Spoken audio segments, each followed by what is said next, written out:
Welcome to Stampscapes Live. We're going to try a half-page vellum technique piece using some trees. I'm going to try to create a bluebell type of forested or carpeted base, and I want to try some light beams utilizing the vellum overlay technique. So I'm thinking about some light beams in the background, and then we'll apply this vellum over the top of it. I don't know how this is going to work out at all. And I'll see if layering extra light beams on top of the vellum gives us more depth. I don't know if it's going to work or not, but in the name of stamp science, we're going to explore that. All right, so there's three different surfaces that we can stamp on. We can stamp on this background piece right here. Hello, Patty. We can stamp on the vellum, on the back of the vellum, and we can stamp on the front of the vellum. I don't know if I'm going to be using all three surfaces, but I'll do a lot of the stamping on this background piece right here. That one is going to be the one that's kind of reduced in value and intensity the most because it's going to be in back of the vellum. And as you can see, the vellum is translucent, so it does block off some of the value and intensity. This is like 100% black right there, and you put that over it and it becomes like a 50. So I don't know. It isn't just, going to be a straight across 50% version of it, because when you add the adhesive to the back of this and you adhere them together, sometimes it becomes a little bit more transparent. So, but we'll see. Okay, so let's see here. Let's try, I think I'm going to do this background, these background trees or the most distant trees in dark brown for this piece. Okay. A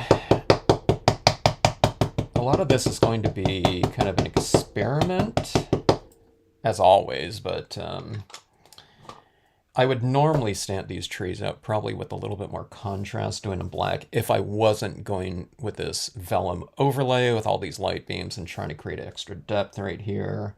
I would put these on the perimeter a little bit more, but I'm thinking about a larger tree in the foreground, either on the back or front of the vellum, okay? And then I want to use some of these tombstones. It makes it look like a kind of an old cemetery or something like that, kind of an abandoned cemetery. But I want it to be beautiful, though. I want it to be, very, whatever, heavenly looking, with these light beams coming in and beautiful colors, some greens, and I don't know, those bluebells are really kind of more violet-y looking, but, we'll see what we can do here. I'm not going to, I don't want to, well, I don't know for sure, but I don't want to spend, in theory, too much time on this background piece, because I'm going to be, like, covering it up with vellum. So,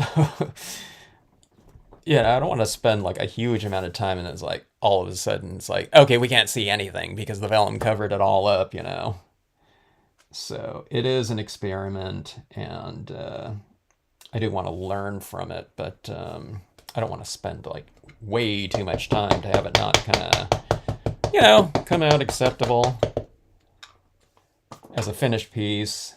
So we'll see how it goes here. All right, let's see. All right, I'm going to go right here. This one right here, stamped out lighter, okay, because I wanted to look farther in the background. This one right here, I was considering going with it over here and putting a darker one right here, but I don't think that's good. This is a half-page scene, but it's not like so big that I think I want like a main big old tree right here with a big open, kind of open space in the background. Here we get the gist of it here as far as maybe how dark it'll be. All right. Hello, Cynthia. How are you? All right. So that looks good for the background. Let's see here. Do I want to go with, let's do this. I'm going to put this tree right here.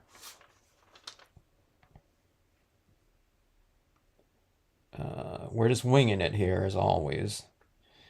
I'm going to put this tree right here. But I'm going to do it on the back of the vellum, okay? So it'll be really be like stamping that right there. So let's see. How far into this? Okay. We'll go about like right like so here. I'm going to use a Brilliance water-based black pigment ink right here. I think it'll just, I don't know, I think it'll dry on the vellum a little bit faster. I don't know, maybe the dye-based ink would dry faster, I don't know. No, I think that it probably would, but let's just see how this goes. All right, so this is, I'm stamping it, you can see here on the left side of the paper, but it's really going to be on the right side because it's going to be flipped around. All right, that's stamped really light. I don't know if I like that. There. Okay, let's see here. So that's going to go right there. All right. I'll just fill it in with some more ink. Or more colored pencil, I should say. Okay. So let's go like that. And then, let's see, where did my art foamy tree go? Oh, I forgot I had these larger art foamies right here. Let's do that. Okay, so I'm going to go with this. I need to be careful right here, because if I touch this down, this is probably still a little bit wet here.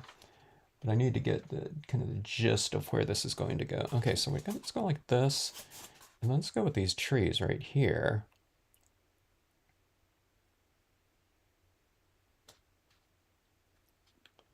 Right over the top, like that. Okay.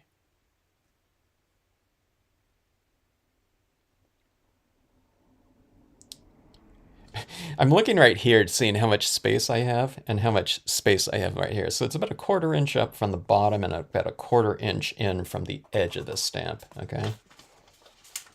That's my measuring. All right, let's see. Maybe I should re-ink this Brilliance right here. That last one came out really kind of light here. All right, let's see.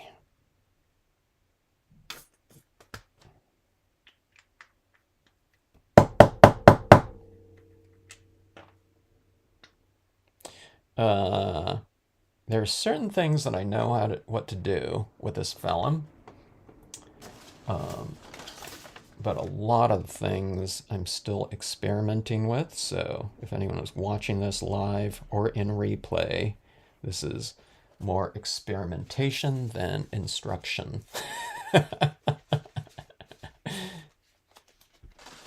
Some people watch these videos and say, hey, I came here to learn. What are you saying? You don't know, if you should do something or not. Because most videos, or a lot of videos, like really good instruction videos, someone has kind of put time into developing that project, and then they kind of do a run-through rehearsal or whatever, and then they do it, so it's nice and clean and everything like that. And I should do some videos like that, but I don't know, a lot of times it's just like, I just feel like experimenting, and I don't know, not necessarily doing something that I already did before, but it would probably be a good idea for this channel, at least. Okay, let's see. 1/4 inch in from the edge, or no, wait, off, and 1/4 inch up from the bottom. I can't even see that vellum kind of blends in with this background right here. So when I do this, I'm creating a shadow and I can't even see it.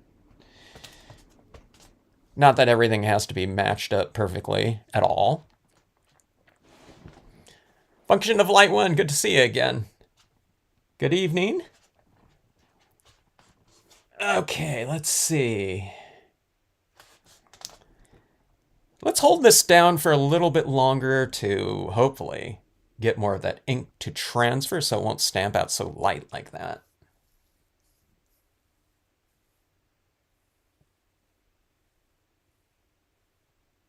Actually, but because that stamped out light, I might utilize that lightness strategically. You know, I can put something else in front of it that's darker so that looks, you know, farther back in the distance. Okay, that's much better. I just re-inked there, so I got a much darker impression on there. All right, so this is what this is looking like roughly right now. Okay. In terms of depth. This one right here, I didn't even stamp it up high enough, so I'm going to put some overhanging tree branches there. Okay, now this is really light like that. Of course, I don't like it like that. So what I might do is put this right over the top of this, but on the front of the vellum. Okay? So let's just go ahead. I'm probably only using this trunk right here. Maybe I might be getting into a little bit of this middle one right here. Okay, so that being said, I'm going to ink up this whole middle trunk right here. So there's like 3 of them right there. You know, because I don't know how much of that middle one I might be using, and I don't want to be so exact with my application of ink to stamp, and then if I stamp it on there and I, you know, don't get it perfectly lined up, you know, I don't want to stamp it over here and it's like, oh, okay, I got like half of the trunk right here with this other side being blank, so you just put a little bit more ink on there. Use more ink than you think you're going to need, okay? And then we'll come in like this. Let's do this one. We'll do this one like off the page, like down here, so that it'll look like it's a little bit closer than this one over here to the on the left that's framing off the piece.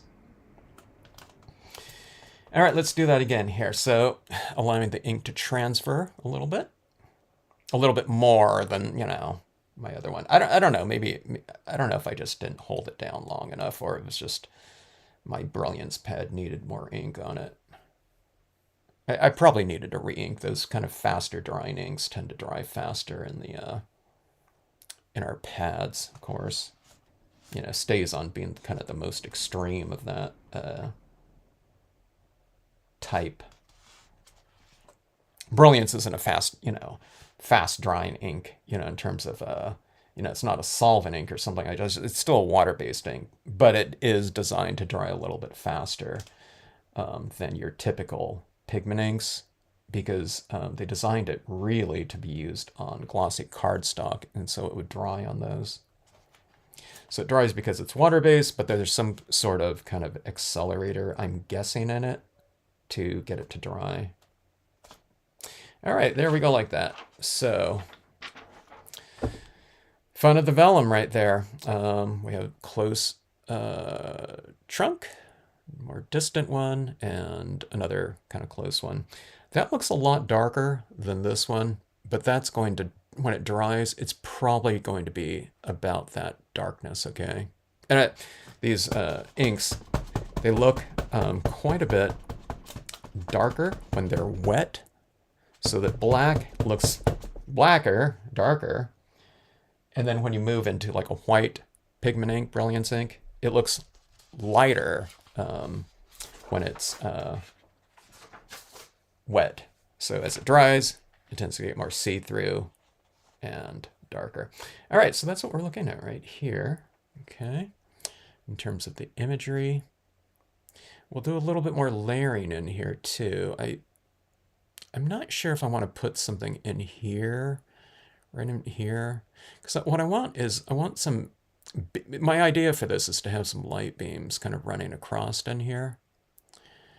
And I'm not sure how, you know, filled in I want this area in here. I might just want some like leaves or branches or something like that so we can see some light coming into the setting right here. So, all right. I don't think we need to do anything on this for a while. But let's go and add in our background in here, or our filler imagery, and we'll kind of get this all filled in right here. All right, so I am thinking about what color I want to stamp this grass texture in. I can go for something a little bit darker. I mean, I can go to black too. That would be fine as well, but I'm not sure. I can do it in brown too, because what this is going to represent is kind of more of the shadow areas. Okay, so if I want some lighter greens in there, I can still do that and apply them in with the colored pencils. So, okay, and I'm going to put the vellum over the top of it. So I don't know, maybe I should stick with a little bit of a darker tone. Here, let's go with the dark brown again.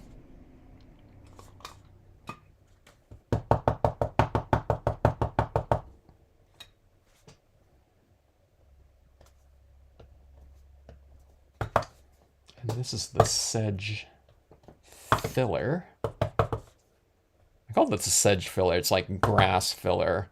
But I call it sedge because at the time when this design came out, there were the sedge banks left and right.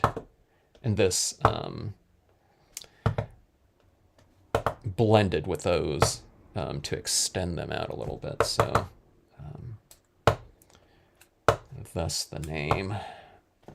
Okay, now normally I'd go for a little bit more, I don't know, kind of variation, but this is going to get covered up. So I just need kind of a textural kind of base for what's going to be applied on this.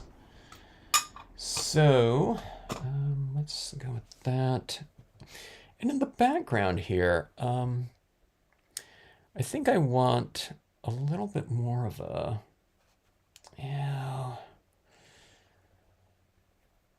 should I do this? I'm thinking about, okay, so I said I might want to leave that open, but I thought I might want some saplings or something like that, some greenish backgrounds in there. But maybe we should go for more trees, but I'll just do them like super light, okay? Now they're gonna get covered up too, because this is going like right in here, like that. But I don't know. I guess I don't want anything to have anything.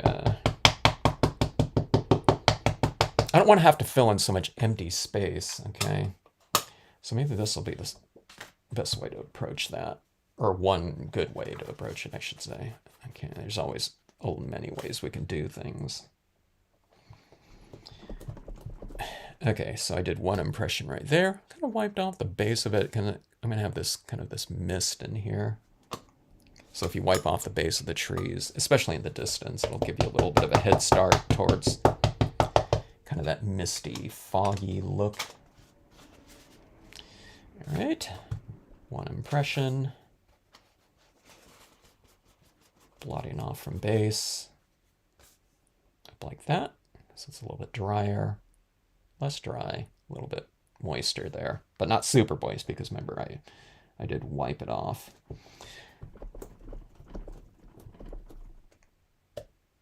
All right, so I think that will do the trick here. Let's take a look at it again. Look at that like so. All right. Looks pretty, you know, deep in terms of visual space in here. I think. Okay, now let's add in some of these tombstones. I just, I kind of I just wanted to kind of make it, this,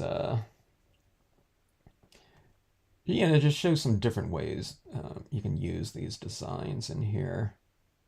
Just a different way than something kind of like, horrifying. All right, let's see here. Let's do this. Okay, so I'm going to do this one on, and I'm trying to think of where I want this. If I want it, I can stamp it on this side of the vellum, okay, right here. I could stamp it on the back of the vellum here, like that. Maybe this one right here where it's going in front of this tree, maybe this one will have to be on the front of the vellum. Like that. Okay.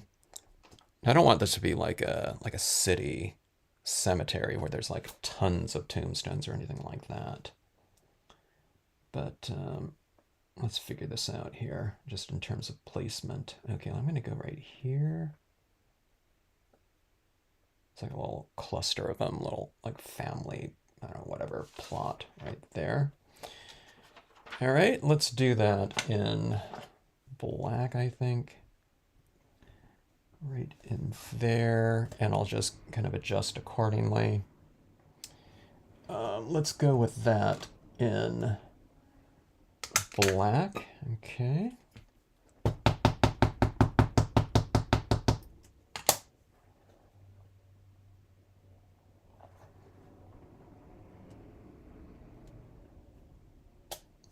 And the thing that's going to take this out of kind of the spookier realm is I'm going to have a bunch of deer kind of, you know, walking amongst the stones.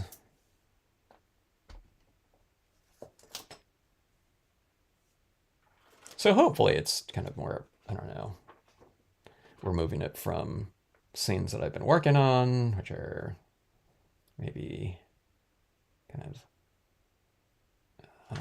spooky and creepy, to, you know, I don't know, kind of more like tranquil, maybe. We'll see. I guess that's another kind of experimental type of aspect of this piece right here. All right, so let's just stick with those right there. Like I said, I don't want to make it real like dense, you know, full of stones and everything like that. That's not kind of the vibe we're going for here. Let's take a look at that again. Sorry, I have to keep checking this just to get my bearings here of where things are going to be placed. Like that. Okay. Some more stones right here. Okay, let's see.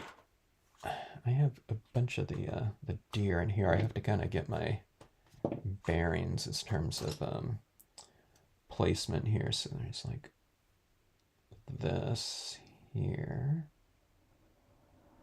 We'll see what I have space for in here.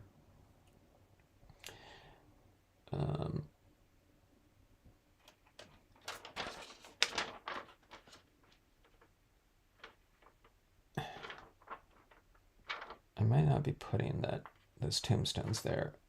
This deer would have to kind of go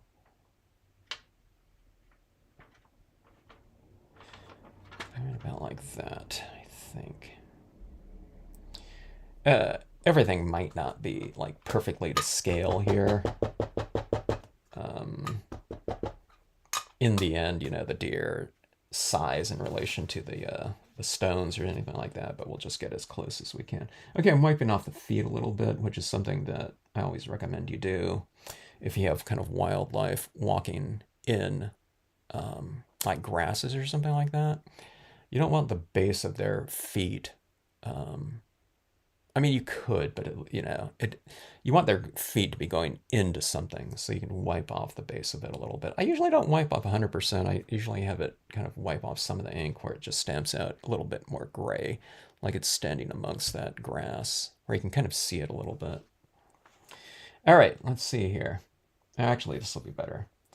This deer is kind of looking the other way. Maybe I'm gonna have like two of these right in here. I hardly ever do that, but we want like a whole, I wanted like, I don't know, like a whole family of these deer. I have some other ones too, but I just grabbed a couple real fast before I started this vid. All right, let's go for another one right here. They're often kind of have the same kind of expression anyways, you know, it's like if there's a sound, they all kind of look up, you know. They're kind of in the same pose. And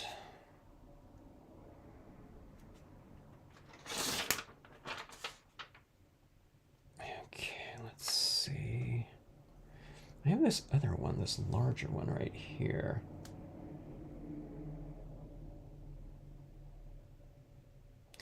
I think I want to do this. This is going to be a larger one, and I'm going to put this one right here. So we're not doing the stones right here. So, what is it? 8. 8 is enough. All right. We'll see if anything changes, in the meantime. But, all right, so that is that. Let's see here. Do I want to add in some things behind there? Let's do this. Let's do some distant foliage. Okay. Slightly distant, not like super distant, but let's add in some hanging leaves here. And we'll just do some in green, okay? I don't have to spend too much time with this because, again, we're going to be covering it up with vellum, which is kind of blocking it out anyway. And then we're going to be adding in some extra paint pen work and light beams and all that type of thing. So we'll keep this, kind of loose right here, okay? In terms of my application. It's kind of a light, kind of earthy-ish green here. What is this one? Celery.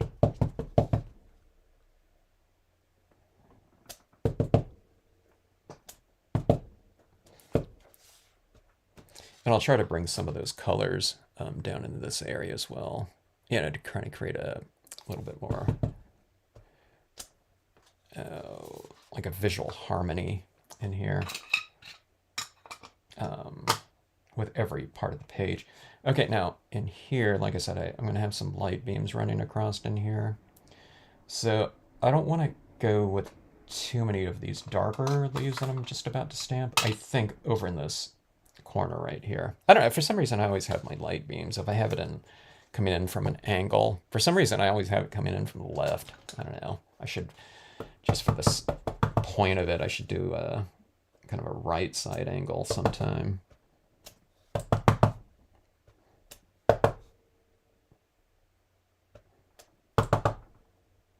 Okay, let's see. I like that. I'll have the beams kind of coming in from right in here. I usually don't want them like right at the edge of the page. I usually go in a little bit, some beams coming one way or another. I mean, one of the things too, which would be interesting, is if one time you do like a sunrise or something like that, where the beams are kind of like coming like from the, I don't know, a little bit more of a horizon line and out like that. It might be kind of interesting. Okay, but let's do this here. I do like that celery in there. And let's do this. Let's bring in a little bit of this color.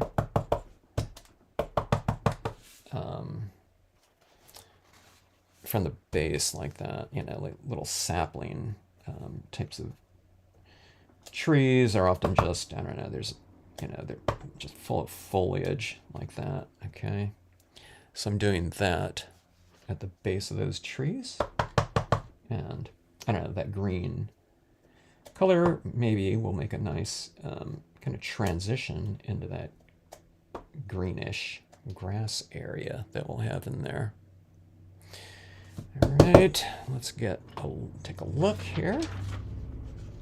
See how that looks.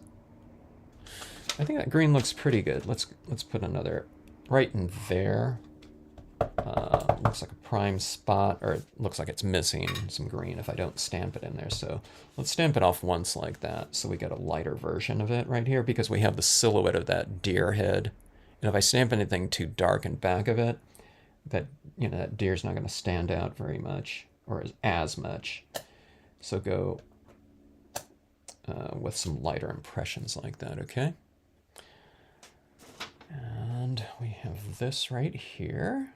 It's starting to come together already, and we haven't even started coloring yet, really. just all the impressions.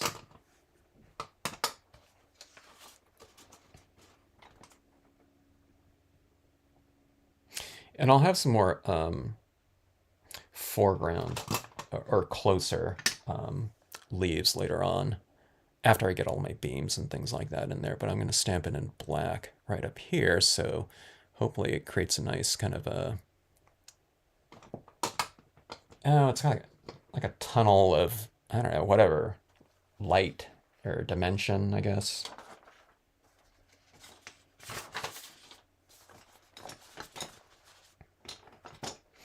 All right, so I've only done these bluebell-ish, type of pieces, like I don't know, a handful of times, and I kind of did them like right around at the same time while I was kind of experimenting with that idea.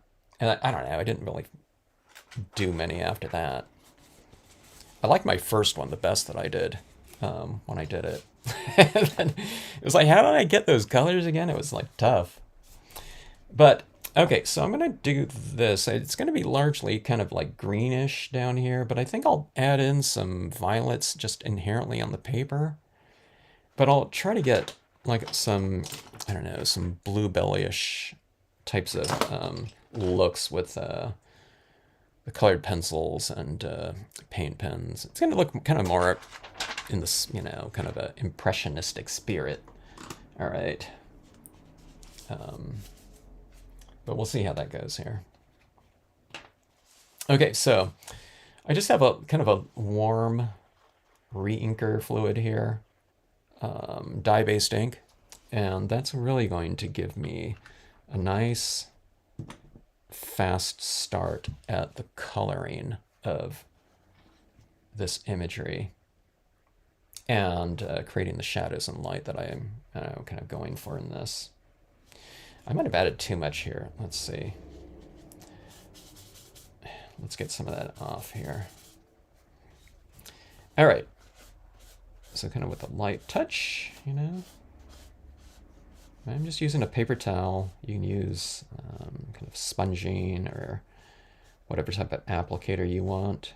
I find that an absorbent surface like this or material works really well because materials that absorb moisture have an easy time transferring that moisture too, okay?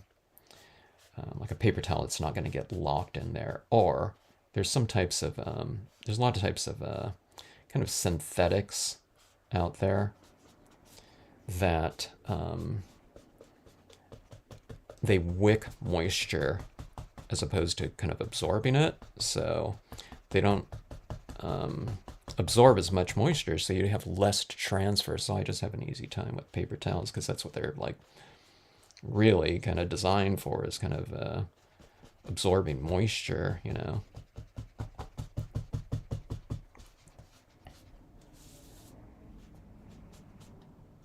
All right, so let's leave some areas open for a little bit of a kind of light coming in here. I don't want to eradicate all of my white, okay? So you can kind of see it. It's kind of like, I don't know, these areas in here are a little bit more shimmery because I'm going to, like, because I didn't apply, I kind of applied this ink right around in there in the perimeter. But like this whole area right in here is kind of largely kind of filled in. But then I've retained some of that white of the paper down here below. I'm smearing my freshly stamped tombstones a little bit, but unless it smears really bad, don't worry about it because we're going to be using a lot more color and media throughout that area, so it's not going to really matter. I mean, I don't want a big drag mark of black across here or something like that, but if you're worried about that, doing that, then you just tap as opposed to streak, okay? If your impressions are still a little bit moist. Okay, so this area right in here, I kind of want illuminated a little bit. I don't know, maybe I should have left a little bit lighter out that way, but this is still a really light color. Okay, so this is what we're looking at here. Okay. Let's go on with some green now, I think. Okay, now I mentioned that we'll be using some of that, what was it, celery in here again. So let's get kind of a bed of some greens in here.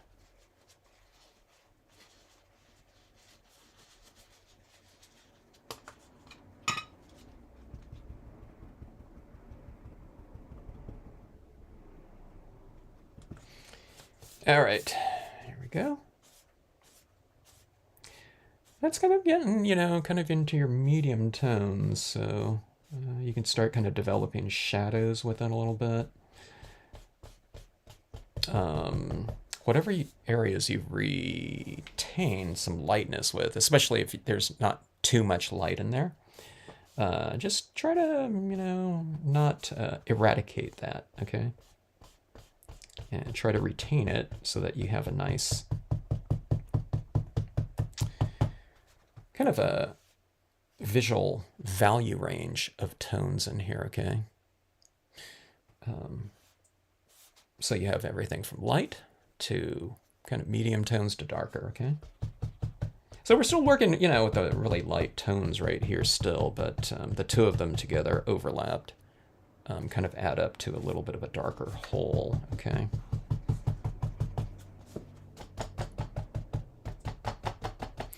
All right, so that's what we have right there. All right, yeah, I'm going to add in some right around in here too, some of that green.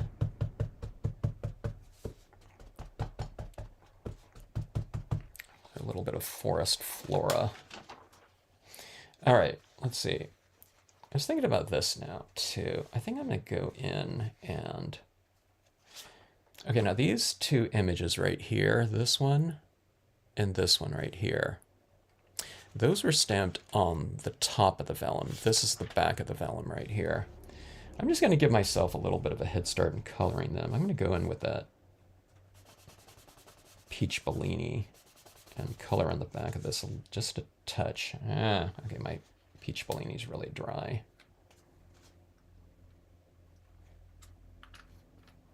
So let's go in here like that. Okay.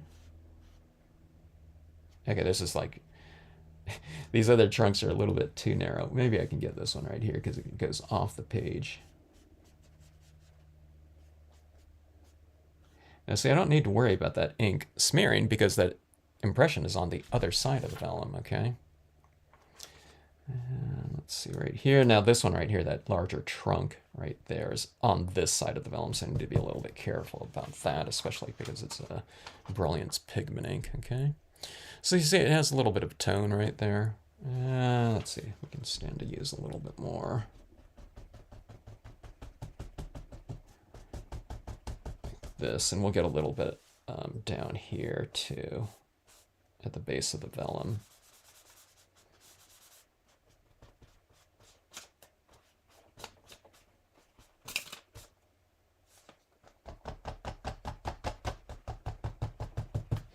All right, let's take a look. See now. So it's a little bit it's hard to show you guys, but you can kind of see where I've laid it down right there. Back of the vellum, front of the vellum, and how it's going to be layered right on here. We'll take care of most of the shading and everything like that later on. On the trees, specifically.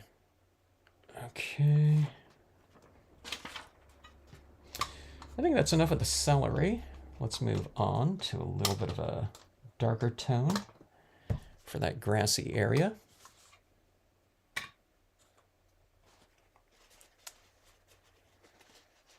I'm going to use that same area that of the paper towel that I used for the celery, and we'll just dab in like that. And when you do that, when you're kind of working in the same hue, just, a little bit lighter or darker, what you do is that whatever jump you're taking from one color to the next, if you're using that same area on here, what you're doing is you're creating kind of a fusion of the two where they're physically kind of mixing. So you're getting something in between these two, so you get this middle value, in this case in terms of color. Sometimes it can be temperature too or something like that, but it just blends so much easier by not switching now to an all new, in this case, paper towel, okay? And you can see it's just a little bit darker than the previous tone, so it makes for an easier kind of blend like this, okay? Because it's like physically blending together, so you get those middle tones, intermediate tones, okay?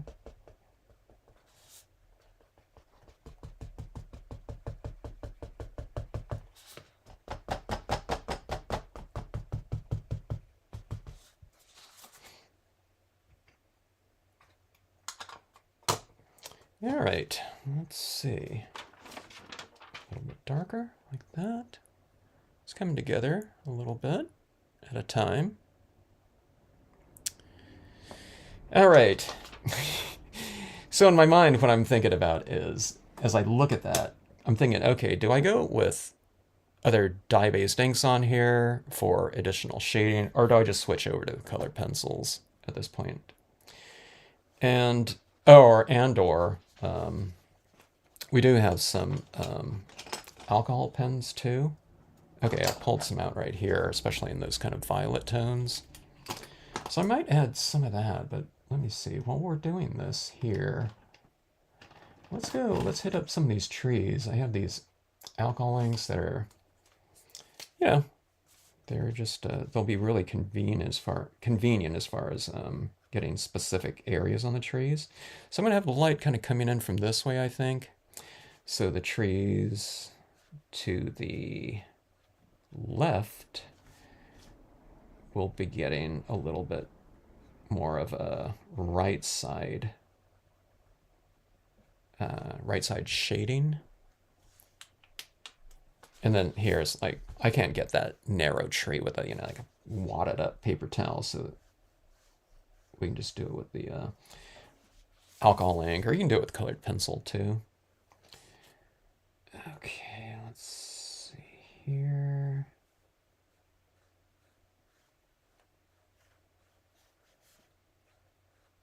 Kind of always flip the paper in a direction that will suit you the best for your application. See, if I do this over here, I've got my hand kind of going over all this. If I could see the whole scene better, if I just flip it around like that. This one might be a little bit too dark for that kind of more distant tree, so let's see, let's switch up to a little bit of a lighter tone like this. Now these ones right here that are going to be to the left of the light beams, I think, is getting left side shaded, okay? This one's a little bit lighter, so we'll do a little blending on here. Like that, but let's also add some additional shadow work down here. And I can hit, and again, I'll do this with a little bit more colored pencils too. Okay, now if I did this right here with that wadded up paper towel and started doing this, I might start smearing those tombstones a little bit more. Now see, this color doesn't show up over here at all because that color is darker than this one, this brownish gray.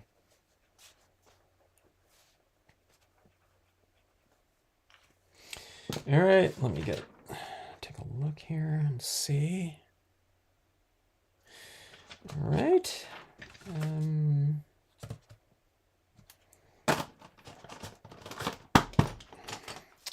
Let's go in and add a little bit of this pink in here, believe it or not.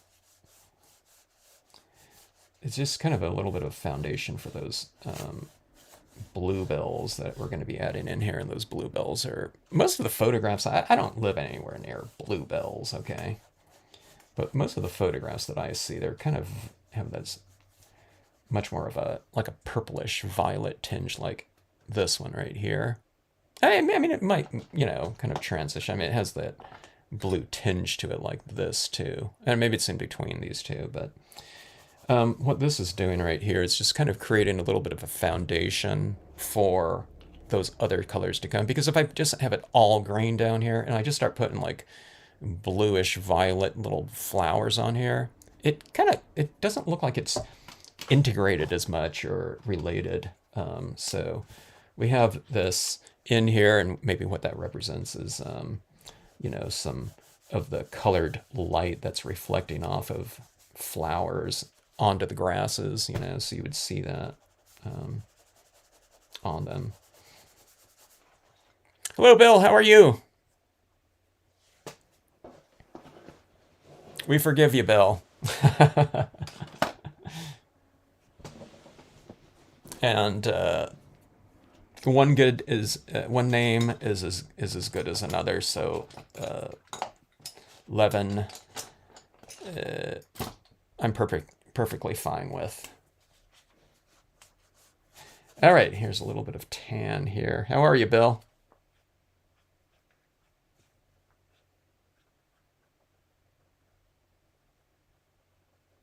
Not too exciting as far as plants go, but I planted some lettuce today.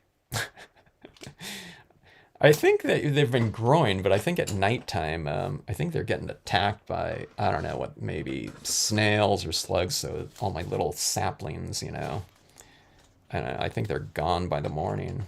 So I just, blanketed this raised bed with seeds, just to see what's going on. Okay, so that is that. And let's see right there. So say we get that little pinkish tinge kind of showing through like that. And let's see. Let's go in and start adding in our shadow work in here, okay? Scheduled tomorrow. Okay. Hope that goes well, Bill, of course. I'll be thinking about you. All right, now this is a semi-gloss cardstock, okay? It's fairly sealed and smooth, okay? But it does accept a certain amount of colored pencil layering. Colored pencils are going to work on papers that have a little bit more tooth to them.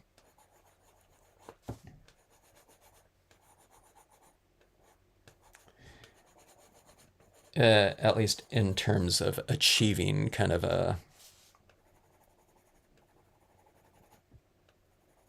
don't know, whatever, more kind of layered depth within the colored pencils. So I do want to create some shadows in here doing this, okay? And I have to be careful with my preliminary applications of colored pencil wherever I'm adding it. Because if I want to add more colored pencils, like in different colors or darker colors, if I add too much with the lighter ones, I've already kind of built up a certain amount of layering with those lighter colors, and then the darker ones just don't really apply very well because there's no kind of bare paper anymore. I mean, here we have all these inks on there, but they're not kind of sealing off the paper. So just, I don't know, what I always say with any media, you just kind of apply kind of lighter, and you can always work darker. In this case, with the colored pencils, we can always work,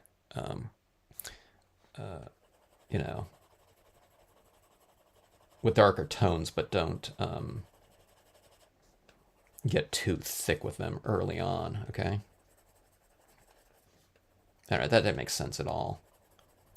If you have some areas that you want to get fairly dark, like in some shadows or something like that, then don't apply too much of the lighter tones into those areas. Retain kind of the tooth of the paper for those darker tones. So that being said, let's go into it with some black here.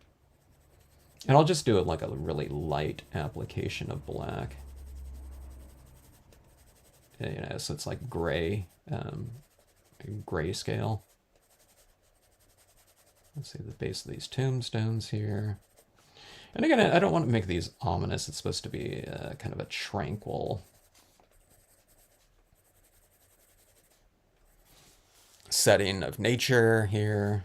And try to make it, as beautiful as we can. A lot of floral and flowers and light. Okay. You can see as I'm adding it down there, it's kind of like, it's real kind of smeary looking. It's probably because I added down some of that other, that, whatever, that beige or whatever brown I was working with.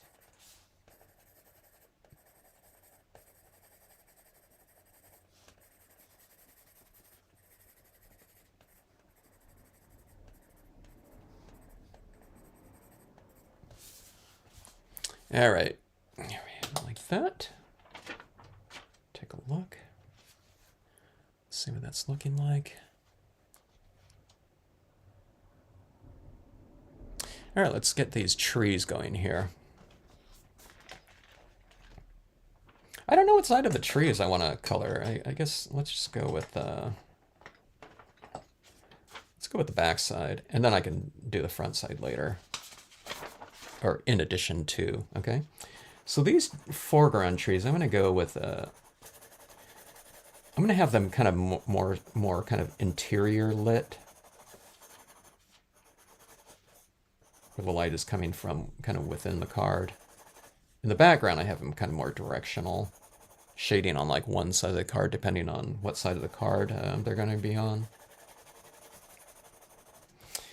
Down here, we'll add in some shadow work, like so. Okay. I have some like black ink on some of my fingers. This is really getting a little bit smudgy here.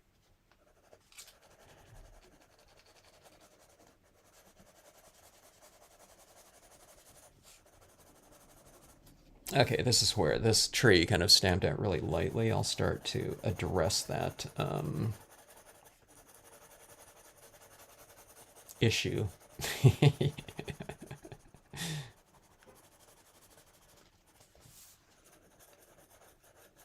It's not really a problem, if you can't, unless you can't do anything about it.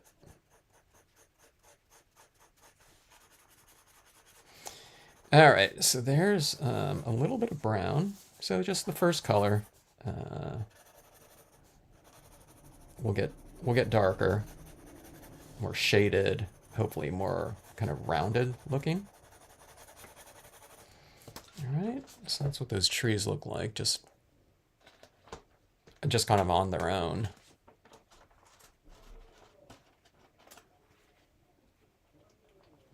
Crushed eggshells. I do put a lot of eggshells in my compost, but I'll keep those eggs separately then. Huh. Oh, diatomaceous earth. Sure, I know exactly what that is. Diatomaceous earth. That was a big industry in, I don't know, not the main industry, but it was one of those kind of where I grew up in Lompoc, California. As a matter of fact, my mom worked for this place called Cellite, and it's part of the Johns Mansville diatomaceous earth, I don't know, whatever company. But you can see it in the hills, where they do that mining for diatomaceous earth. Bare white hills in patchy areas in some areas. Okay, so that's where we've added in some tones right around in there. Hello, Roxanne. I like your work when you first started. Roxanne, when would that be? You mean when I first started on the scene, or you mean early on in my ancient times? Have you been a stamper for a long time?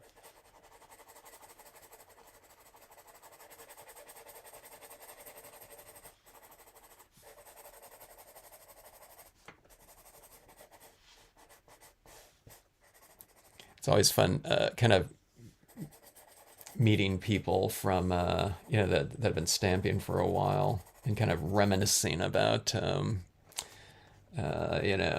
whatever.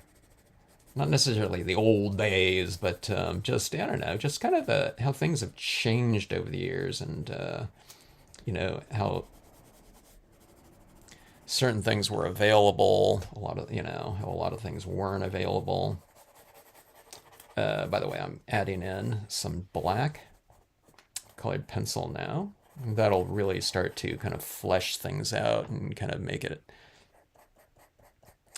um, the lighting is kind of more defined when you get up to black, or it's black because that's the color that I stamped the imagery out in. So if everything's stamped in dark brown, when you get up to that dark brown level and you start adding in those tones, that's when everything starts to come together. So in this case, the darkest tone is black. Now I added that black in the back of my vellum. I'll probably be doing some on the front of it too, just to get it a little bit darker, but see that black right in there, why I've added it in here like that? I mean, it's not really, I didn't add it in really smoothly, but kind of, I'm just taking advantage of that vellum, the translucent aspect of it, to get kind of a little bit more of a refined application because it goes on kind of, I'm not spending a lot of time here with my colored pencil applications here, but even if I do it kind of harshly, we're looking at the colored pencil applications through the vellum. So look how like smooth it looks. I look darn good as a colored pencil, whatever, colorist or whatever you call it. Because I'm not super practiced at colored pencils like at all.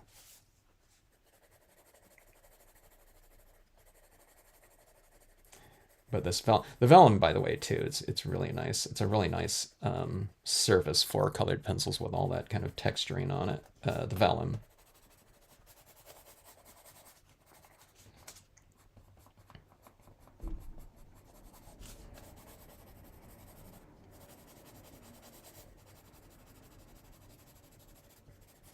That's good to know with the diatomaceous earth, though, Bill, because I've been wondering, because I don't want to lay down like slug pellets or something like that unless I have to, because I got a bunch of worms growing in the beds. It's like my worm farm, and it's like those beds are like full of earthworms. The closest thing to pets that I have.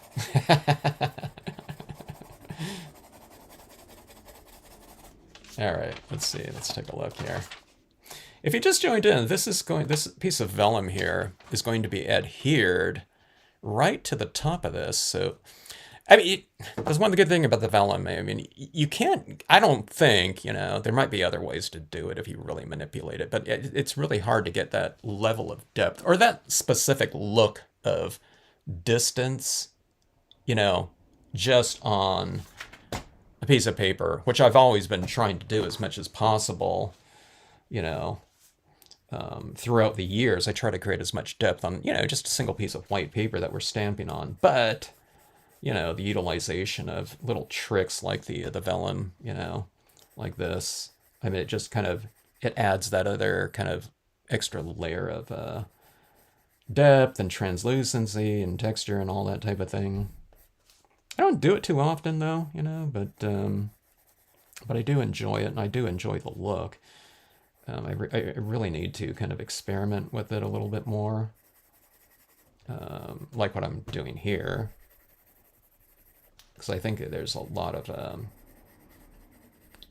more kind of potential, that we just, whatever we haven't explored yet, unlocked or whatever. All right. Let's see here.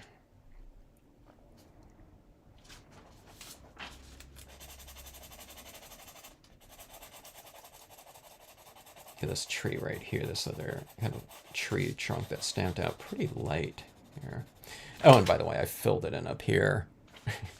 Or I didn't have it going off the top of the page. You really need those tree trunks kind of running off the top of the page. Like that. Okay. All right, let's see. I think we're ready for some extra texturing in here.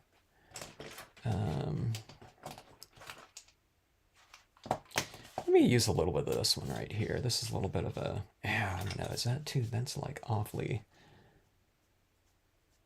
dark right there. I'll put it in some of the shadows. I just wanted to get a little bit of that tinge of this blue right here, because that looks like a lot of the photographs that I see of bluebells, you know, that they're colored like that color right there in a lot of the photographs that I've seen. If you guys are watching, you can look up on kind of like Google or whatever, you know, do a search, just, you know, type in bluebells, and then on your, you know, that search engine, just click images, you know, to show you some different examples of some bluebell kind of carpeted, you know, forest or something like that. All right, let's go in with some of this bluish tinge right here with some colored pencil.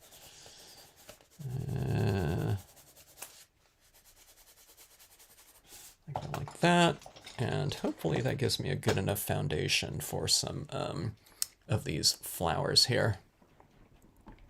Where is your tidy towel for your hands? Oh, did I have it? I don't know. Did I have a towel? You mean paper towel? Hello, Bonnie. Going to have to watch from the start. Ah, you didn't miss anything, Bonnie. You would just fall asleep.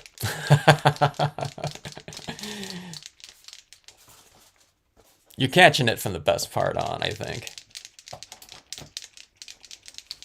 All those base layer colors, you know. It's like, we've seen that all before. And this one right here, is this too dark right here? Yeah. Uh-oh. Let's see. I was going to say, is this purple starting to get a little bit dry on me? I've been using this set for like 3 years. Yeah, there we go. All right, let's get some of this laid down in here.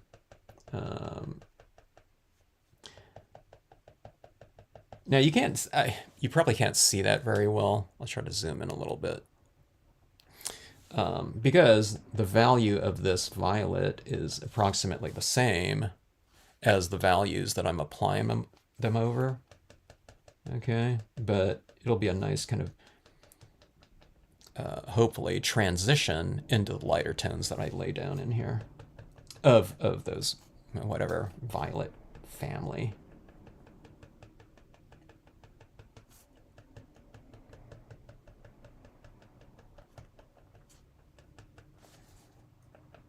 If you just joined into this, I'm not trying to make it like a post-Halloween kind of like spooky kind of like cemetery type of thing. It's just supposed to be one of those, you know, kind of like old, whatever, cemetery, you know, or maybe not cemetery, but like a plot. You know, and I want some, like, you know, some beams of light coming in here, very tranquil and, you know, just kind of nice, you know, so we'll see how that goes. All right, so really polka dot. Boy, that is really busy looking. But again, it's going to get covered up with this, okay? All right, let's go to a lighter tone like this. It's like a pale violet tone, and then I'll roughly add that in the same areas that I applied the darker one. I'll stamp, I'll dot right over the darker ones too, so that the darker dot will kind of, you know, be more of like a shadow area amongst that cluster of flowers, okay?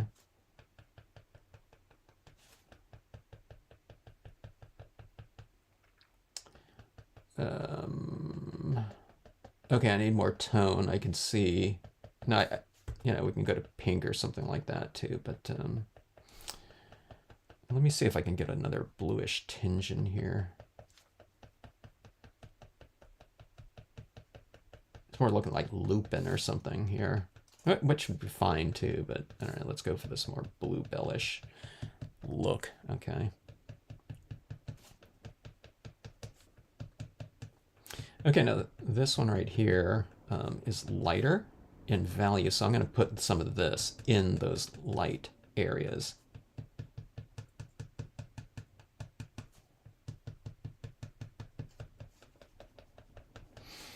Okay, that is. Let's do this right down in here. Now, I might be spending a lot of time in some areas right around in here, but I don't even need to because these tree trunks are going to be covering it up anyway. Okay. I don't want to lay this down right here because that paint's wet and it'll get on the back of my vellum right here. Which will happen, but I don't want it to happen like right now. You know, when we merge the two, that'll happen. Okay, let's see if I have a really light pale blue. Okay, I think this is our key right here. And I don't know about this one. This one might be a little bit too bluish in tinge, but we'll see how it goes here. Anyway, does anyone live around like bluebells? I had some bluebells back in the day. Well, Bill had some. Yeah, let's see how that vellum works out in the Cynthia. I was thinking, I don't want to spend too much time on this because, you know, what's going to happen is I'm going to adhere the vellum over the top of that. It's not going to adhere real well. It's going to be all textured, and everyone in these live streams is going to be saying, hey, that looked better before you put that vellum on there. Which might happen, you know, but it's like, hey, we got to try this out, you know, in the name of, like I said earlier, stamp science here.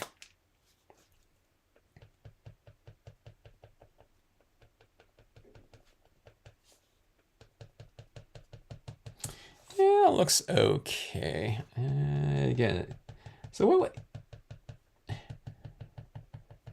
we're trying to create this kind of shimmer here, okay? You know, they're flowers and everything like that, but you know, when they're all kind of like clustered together,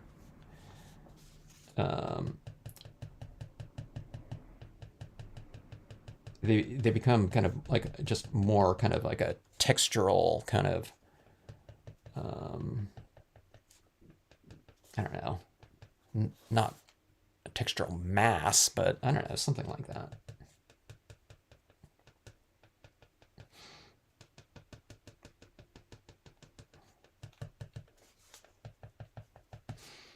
Okay, let me see. Let me go into this one right here. I don't think I want that color right there, but we'll layer it, you know, underneath some other colors here.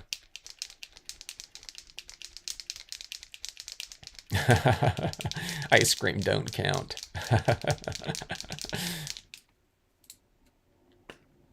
What's that blue bunny? Is that like a flavor of ice cream? They come up in the spring and flower early. Okay. Yeah, that's what I see. You know, when I'm looking at these bluebell photographs, it's like a carpet of green, you know, down there. Oh, maybe I need to put in some green down there too. All right, let's see here. Actually, I like this blue right here. It's real similar to this one right here, that colored pencil. Maybe a little bit lighter, but it seems like the same kind of general kind of tone of blue.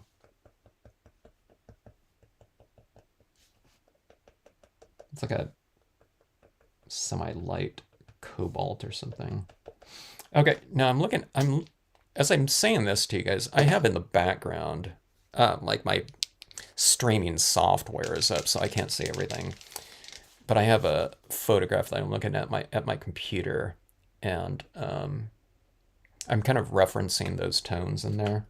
So what I can see here is the background, like right in here, it looks like this color in one of the photographs. So just the foreground gets a little bit darker. So let's put some of this in the background here. And I think I can be fairly generous with it. Because it's, you know, it's going to get covered up. So let's just see how it goes here.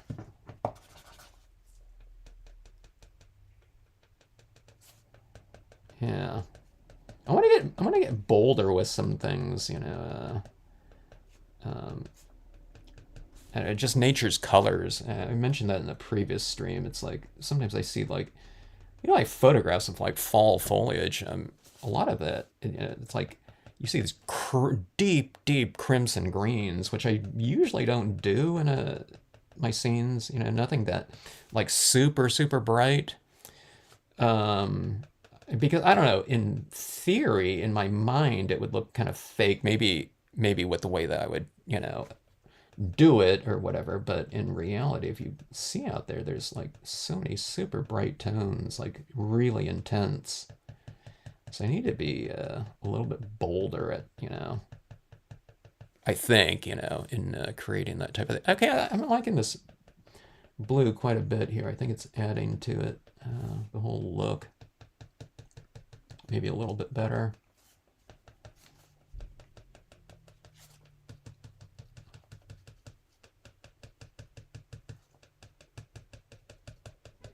And again, I'm going for more of like a, you know, whatever, expressionistic type of thing, or I don't know, like what they call it, pointillism type of look here. For the flower, I don't know, whatever, the carpet, floral carpet, I guess. See, it looks like that. When I do that, some of these areas in here, I don't know, for some reason the darker things like really stand out to me. So I'm going to go over some of those darker dots right in there. Now I can refine this too. Once I lay down that vellum, I can add some more of this layering on top of the vellum too, or I can add in colored pencil over the vellum that's over the top of this, so I can obscure some of this and kind of get it a little bit more blended in theory. You never know how, you know, things are going to work out, you know, exactly until you really do it, you know, unless you've done it before a bunch of times, which I haven't. All right, one of the things I was going to try here too, maybe not in this scene right here, but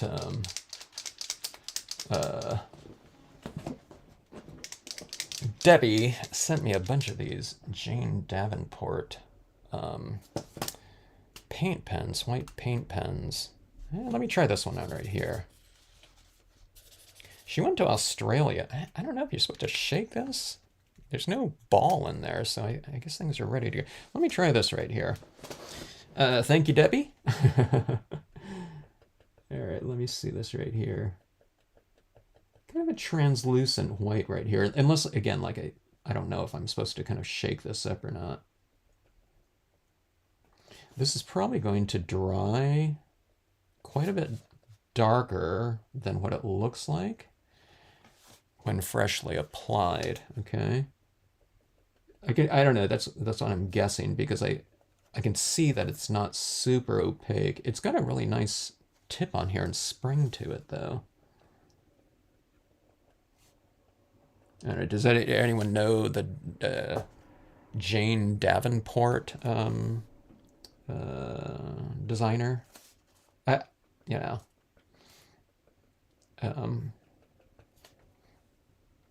I'm out of the loop, so I don't, you know a lot of like people or these designers from wherever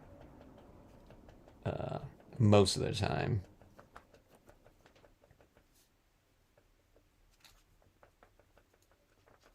All right, so I'm kind of adding this little glistening look. I want that light to be kind of coming through here like this.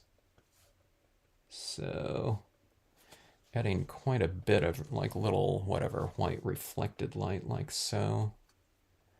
And let's do this here too while we're at it. I don't know if this will show, but she sent me these brush pens as well that looked really good. So it's got like a little brush tip on there. I don't know, how do you... Okay, no, this one you shake it up right here. But how do you get it activated, though? Unless there's paint already in the tip like that. Let me see here. I won't spend too much time with this. Okay, that's not flowing. I'll have to get that flowing another time here. But let's go in with some white right here. Anyone have a favorite white pen gel pen or paint pen. Seems like that's one of those things. You can go to like a retreat and you say, all right, what's everyone's favorite black ink? You know what I mean? And everyone's, got their favorite black inks. And then also, like paint pens. I find that people really want to know about paint pens, just from like the amount of like comments I've received from like posts on whatever Facebook or whatever over the years. It's like, what paint pen are you using? Like, just in terms of when people are asking about specifics, it's like paint pens, sometimes paper. Not so much about paper because everyone, they've already kind of established, their favorites on that, or they've bought it by the ream, so it's like, hey, I got another, whatever, 200 sheets of whatever paper they got. They don't need to know about something like, if it's better because they got to use that paper. All right, so adding in some highlights on the sides of those trees that are going to be facing my light source, which in this case will be some kind of light beams streaming in.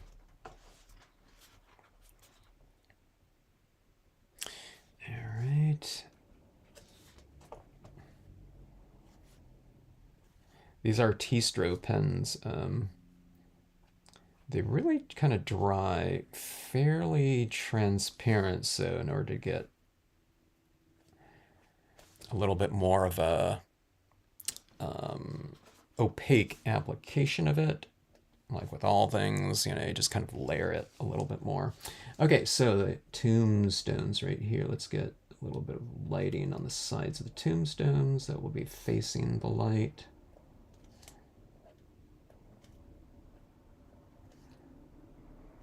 Top surfaces, maybe the side, one side, okay, the side that's facing the light, like that. So those tombstones are now kind of being illuminated, and thus we have the shadows kind of coming out from that side, like that. Highlighting on the left. Right side kind of shaded. I mean, yeah, shadows. That. Let's take a look and see how that's looking right there. All right. It's looking a little bit, I mean, it looks okay to me, but it needs, I'm kind of setting everything up for that, for those light beams in here, which, let's get to it right now. Blue Bunny is a brand. Oh, of ice cream? I've never heard of that one. I don't think we have that out west. We used to have a small place here, Caleb Bluebells. It was an ice cream shop. I wish I could have ice cream still. You can have it. There's lactose-free ice cream. We were mentioning this before, and in a live stream, which made me really hungry. But yeah, I can't eat the ice creams anymore. For a while, there was like sorbet, and which I like too. But there's just so many other flavors of so many more flavors of ice cream though.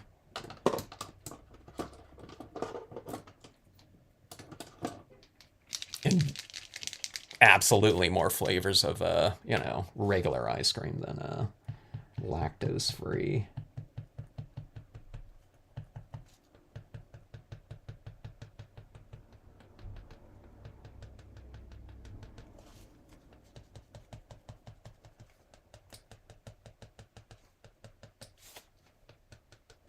All right, adding a few more of those purple little shimmery touches before I kind of move on. I'm getting much more like, I don't know, whatever, free with this. Now I can see what, kind of degree of whatever blocking out, that's going to be occurring here. All right, so light beams, okay? So I'm going to have light beams. Let's have them coming in maybe from right in here. Nah, let's put it right here. I'll put a little point here. I'm just designating. Let's do it right here. So where this little branch kind of on this meets the trunk right there, I'll have that as my focal point, I think. And then this whole area in here will be a little bit kind of illuminated with some extra white pigmenting, but we'll have some light beams kind of streaking across in here. They call those crepuscular rays. Now here's the thing that I'm going to experiment with here. After I lay this down, we're going to have some beams in the background, but I also want to have some beam like on the front of this vellum. I don't know, it might be 1 or 2 beams or something like that. I wanted to see if we can add some layering of beams with the vellum, which I don't remember doing before. So, okay, so that being said, let's see here. Let's add in some fairly light beams here, kind of a not too thick of an application.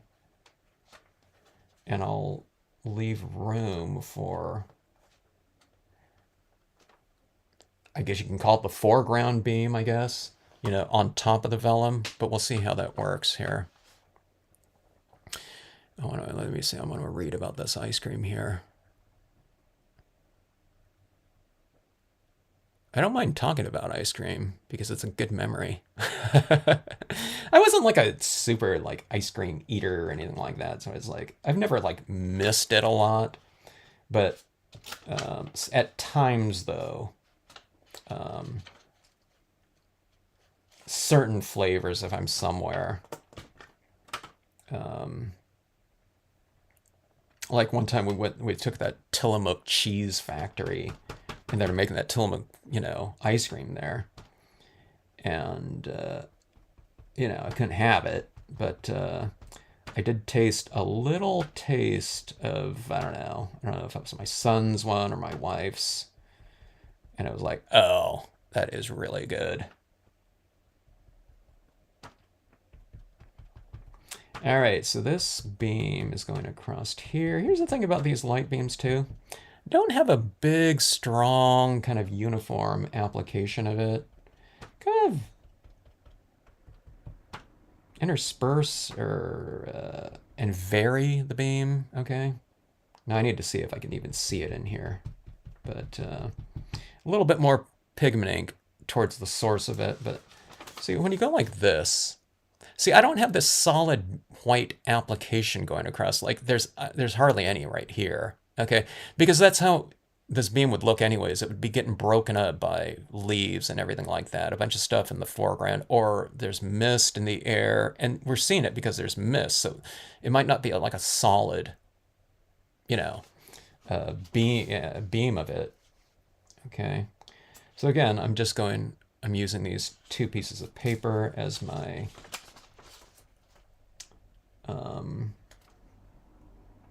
guide for that, you know, vanishing point beam there. Now let's do here. I'll do something right here too. What you do. It's really fun kind of having some kind of beam kind of going through some trees here. Now let me see right here. It's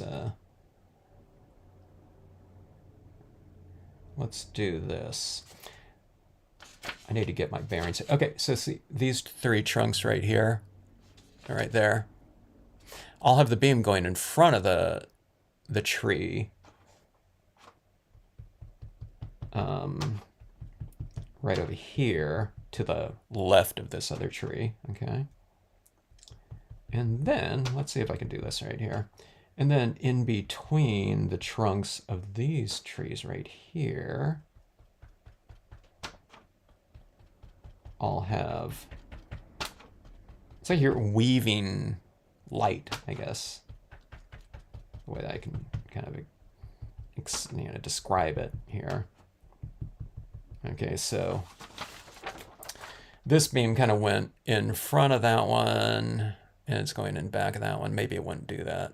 I don't know. I guess it wouldn't go in front of that one and back of this one. It'd probably be even back of this one too. Now I look at it. So let's just erase that beam. There, that looks better. Okay, so this one's kind of like, these two are almost like the same plane. Wait a minute, I see here I made a mistake here. So let's erase that beam in front of that one, like that. Oh, that was that other beam up there. I goofed. I'm getting beam lost here.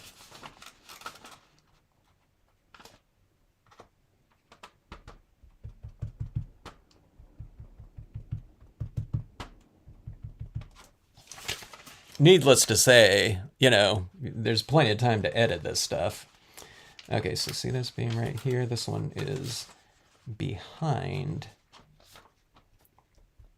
that right in there. Like so. Okay, like that. See that? Isn't that cool? It's kind of like coming in here. It's in front of that trio of trunks right there, and it's going like in back of that one right there. Okay. Let's do. Let's have one come in here. Let's do this.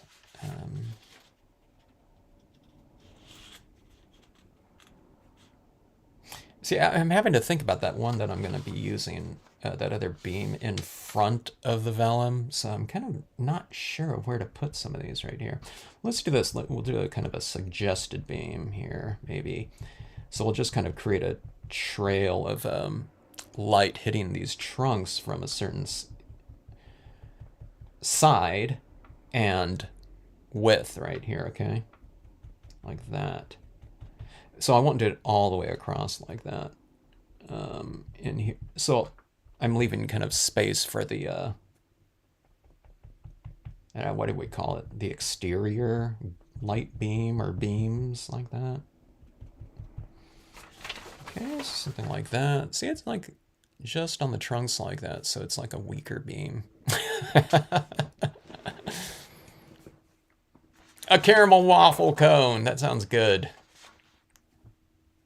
So those waffle cones, those weren't around, you know, maybe they were, you know, when I was still could digest those things, but you wouldn't go into like a ice cream place and they'd be making those waffle cones like some of the places do, you know, where, you know, when you're there, they're making them fresh. I didn't see that, you know. All right, let's do this right here, where those beams are coming in. Let's kind of illuminate that whole area now, okay? Because you don't want a bunch of, now that's really light up there and it's not really like sharp or anything like that, but if you have a bunch of these like triangles going like to an exact point in some, you know, some area, it can look kind of weird. So what you do is you just kind of illuminate that whole area like this with some extra light, and you just kind of blend it out a little bit or a lot, you know, like that. And it also looks like it's a little bit more of the source of light because you have more of the light coming in from there. So, you know, it just stands to reason that it would be a little bit lighter in the point of whatever emanation. Is that a word? And if it's not a word, then we just made one up and everyone start using it because it sounds really good. Okay, I see these leaves down here. We'll put some lighting on them as well, like that. Yeah, so it looks like the light is hitting them. Think about like so.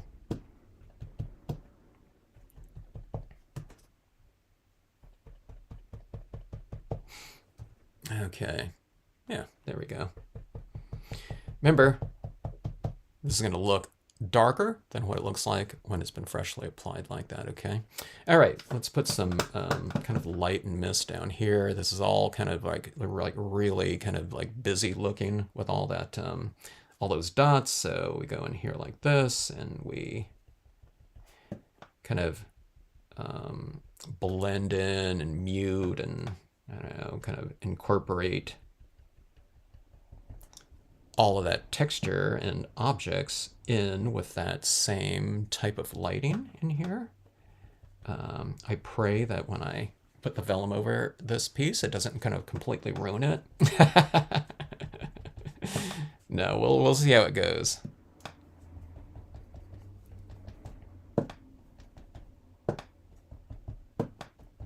So if you just joined in, this is going to be added over the top of this, okay? Like that. That piece of vellum there. I need to be careful, and there's a bunch of smudgy little black right there, so I'll get that when I, after we adhere it on there. Adhere the two pieces together. And by putting it on the top of it, I mean I'll apply, I think I'll spray, I'll apply the spray adhesive to this piece right here. I think it's just, I can put the adhesive on this and just kind of lay it down like that, but I think it's easier if I spray seal this because it's just, you know, it's firmer, especially with the larger size of this piece right here, you know, the half page. Quarter page, it's not too big of a deal, but when you start putting spray adhesive on vellum, it can start curling on you a little bit. And then it's kind of harder to flatten out, you know. But this piece won't curl because it's, you know, it's nice and stiff. This is a 10 point, I think, white cardstock.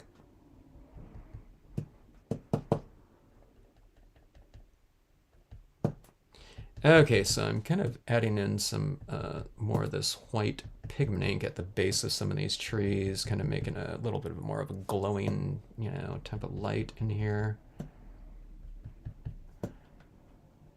Or light and mist. Like so. Okay. All right, I think that's all I'll do with the white on there. Brilliance has a little bit of luster to it too, so it's kind of, it's a little bit reflective, but that's basically what I'm going for right there. Boy, that really does reflect a lot of more light. What I'm looking at when I'm looking at this, it's more like, at my angle, it's more like it's about like that strength right there. All right, so can we still see those beams through this? We can't really, can we? Okay, so I need to go stronger because these beams have now dried and they've gotten lighter. I mean, darker. So that showed me that I better go with a decent amount more white here. Because I think also when I adhere that the vellum, that applying that spray, you know, adhesive on the top of that, that can also darken it, just, you know, a touch. So let's see how that goes. Okay, let me be a lot more generous with this here. My white pigmenting pad is kind of dry. It's even drier now. I really need to re-ink it, but I'm going like this right in my pad. A lot of people's white pigment inks, because they don't use it as much as I do. You don't want to apply it just like that and apply it in there. You're probably going to have like a big slathering of ink. Okay, so I don't know, just adjust accordingly. All right, so see, there we go. It shows up a little bit stronger there, and let's go with this one right here.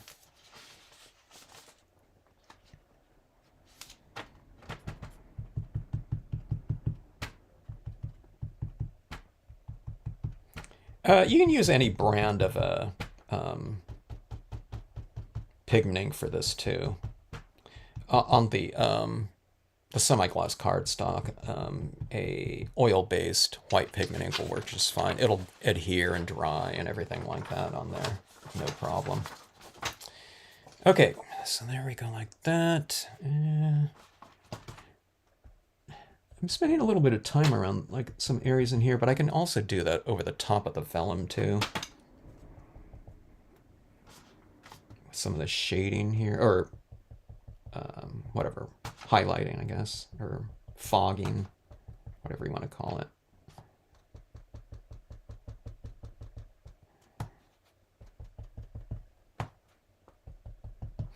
All right. I think that should do it.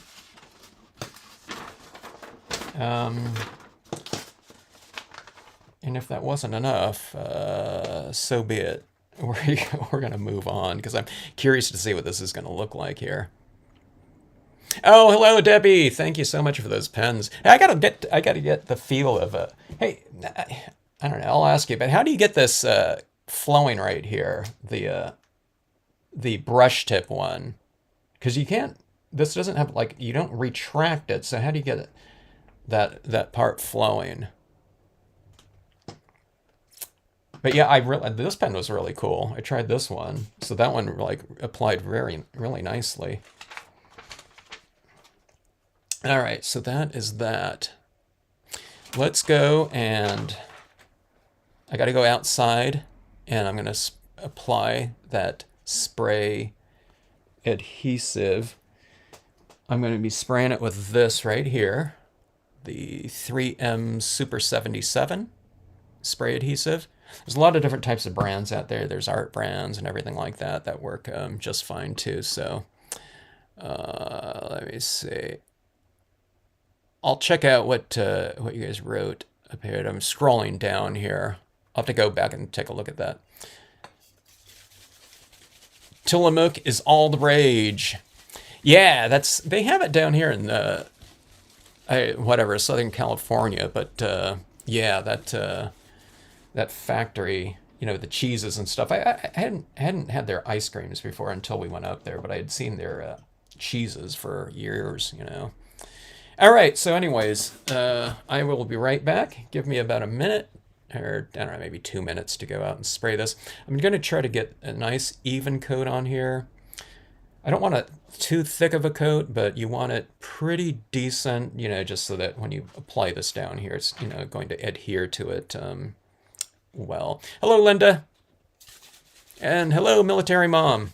All right.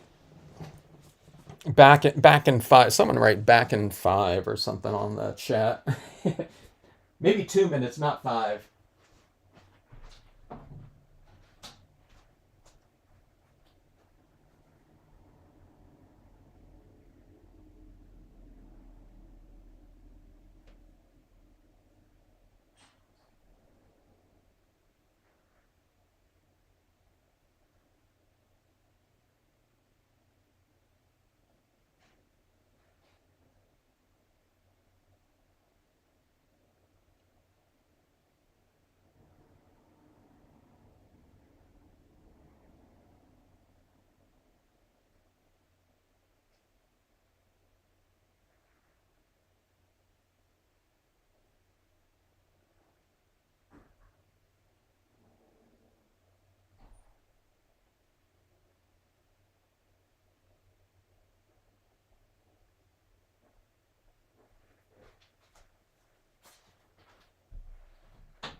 All right, so the strangest thing for me when it comes to applying spray adhesive on a card is I'm used to spraying it on the back to mount my, cards, and to mat them off and whatever. But it seems weird putting spray adhesive on the front of it, so kind of a weird thing to do that, especially if I've just, come from doing a lot of card mounting. Okay, so I laid it up there, and I'm going to try to get it applied down like that. I'm going to use a piece of paper like this, and I try to go from the inside out, or you can go from the top down rather than from the outside in, because then you might get a bubble in there. Okay, So I think the spray adhesive too, because it's glue, you know, it probably knocked down the value of some of the tones a little bit because you do have, you know, that adhesive's not going to be absolutely transparent, so it probably knocked them down a touch, you know, in terms of value. So it made them all a little bit lighter. I don't think too much. I don't think it's like 5% or anything like that, but I have a feeling it's a little bit. All right, that looks not too bad. Let me see. Let me look close. When I go darker, sometimes I can see kind of the separation, but that one adhered. It merged pretty darn good. So, okay, so all that stuff that we did in the background, it suddenly got pushed back distance-wise because we're looking through a translucent, you know, piece of vellum here. All right. Okay, so now let's go in and add in some of those extra touches. Okay, I want to add in some foreground here with some more overhanging limbs, but I want to do that. The biggest thing for me is I wanted to see what that light would look like. Another layer of lighting, I guess, you know? All right, now where did that... Okay, there it is right there. There's that little... See, I'm covering up some... I didn't cover it up completely, but that was my vanishing point for all these beams right here. So let's do this. Okay, I gotta look at this here and see where I want that other beam.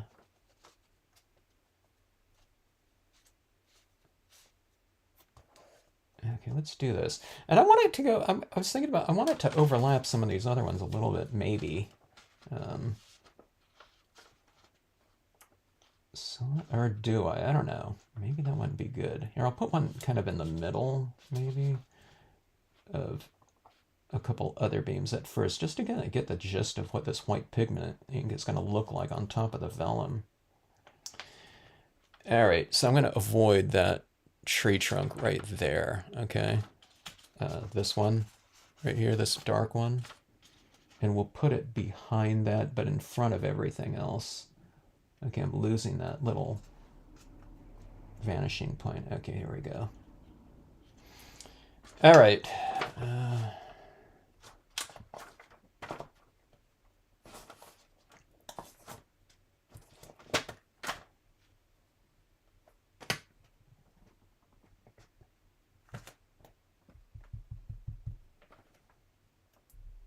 Make this a little bit wider, I think.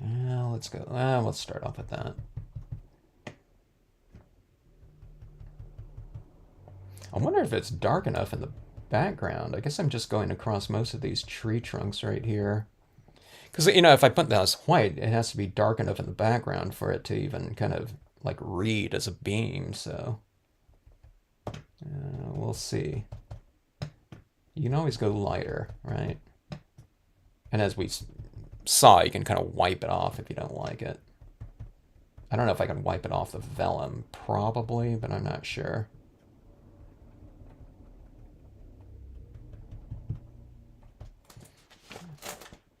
Okay, that looks pretty good. Now, I don't know if that looks like it's in front of those other beams, or, you know, I mean, or if it could have just been a lighter one in the background, but that looks pretty good. But let's see what it looks like when it dries, though. It might dry like it does on other papers, more see-through, okay? So let's see how that goes here. I need to get that. I needed to get it a little bit closer to that tree right there. And I don't know, that variation looks pretty good. Let's put a beam in front of this trunk too.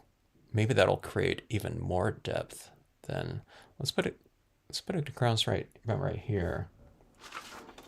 Okay, so here I can kind of decide. Now I'm thinking about this strategically. I can decide where I want it on this. And I'll put it,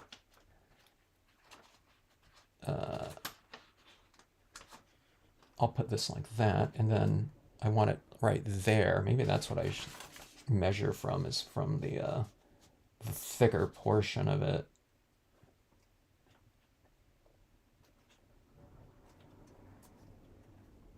I've left so little of that little spot up there. So it's hard to see.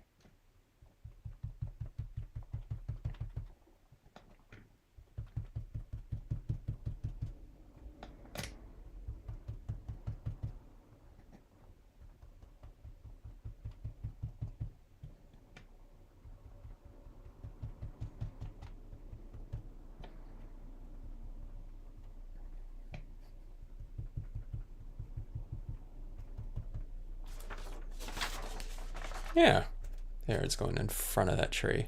Okay, I need a stronger. I kind of dissipated it right there too much. This one right here, apparently. I think I need to go all the way out to the edge.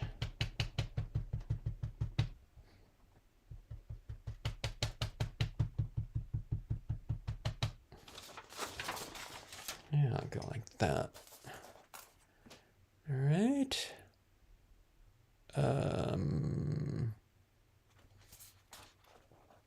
Let's do this now. Okay, so this tree right here, let me see, I'm trying to remember. This tree right here is stamped on the front of this cardstock here.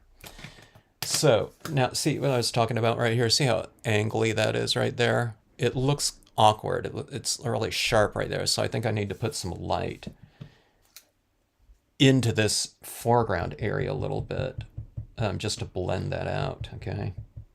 So I'll have some light kind of coming in between these two trunks right there. See, like that? It's in front of this foreground trunk now.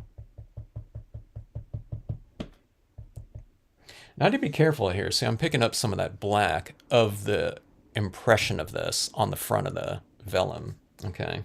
Which I don't mind a little bit of, but I don't want it like, you know, like sloppy, you know, gray in there.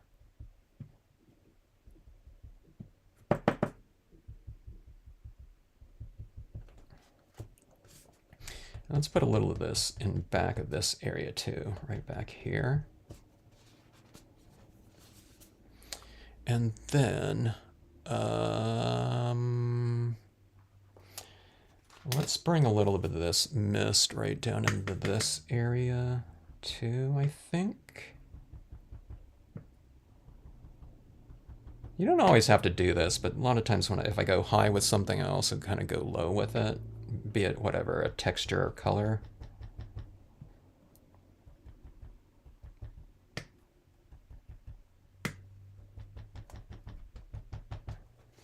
Like that, okay. This looks a little sharp right here, but I don't know, we might need that though.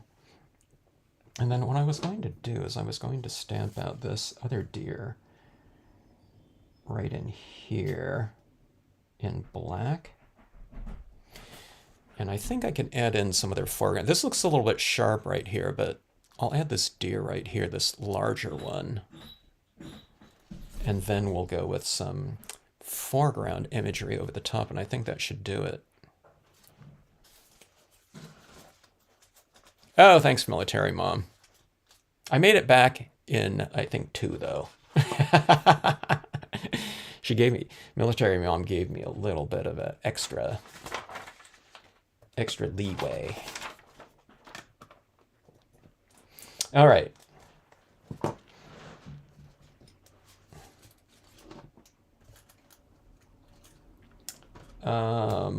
Brilliance black. I'm just trying to decide if there's anything else on here that I want to stamp in here before I stamp this.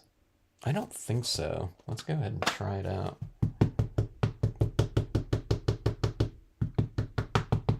When you're doing these like significant images towards the end, it's like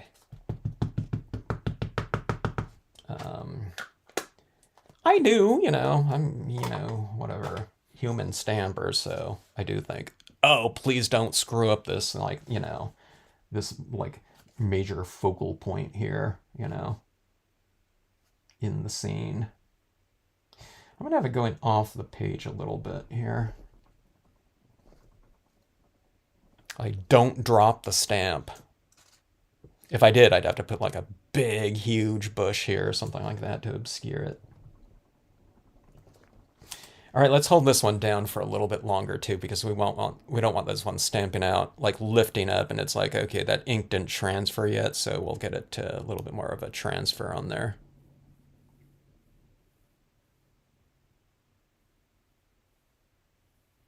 Bill finished his ice cream. Grey's Anatomy, huh? I've never watched that. Is that a rerun of it, or is that still in production? Sounds like it's in production if you're waiting for it to come on at 9 then. Yeah, Linda, isn't that vellum there with that those beams, huh? I hadn't thought to use the vellum for that before, but I think it's looking pretty decent. Oh, good. Yeah, you see, what are you guys worried about? No confidence in my basic stamping ability. You should by now. No, but seriously, like stamping this out on there, I'm thinking, I hope that stamps out dark enough because, like, one of the trees. Well, that was before I re-inked the pad, though, so it could have been a matter of the pad being not re-inked enough. But my tree trunk right there in that background one, behind this trunk right here, it's stamped out really light. So I don't know. I mean, if it happens early on in the process, what we're always talking about is, there's so many different things you can do to kind of remedy those types of things. But when it's like, the object, like a focal point thing at the end in a kind of a prominent location, there are things that you can do about it. But maybe not as much.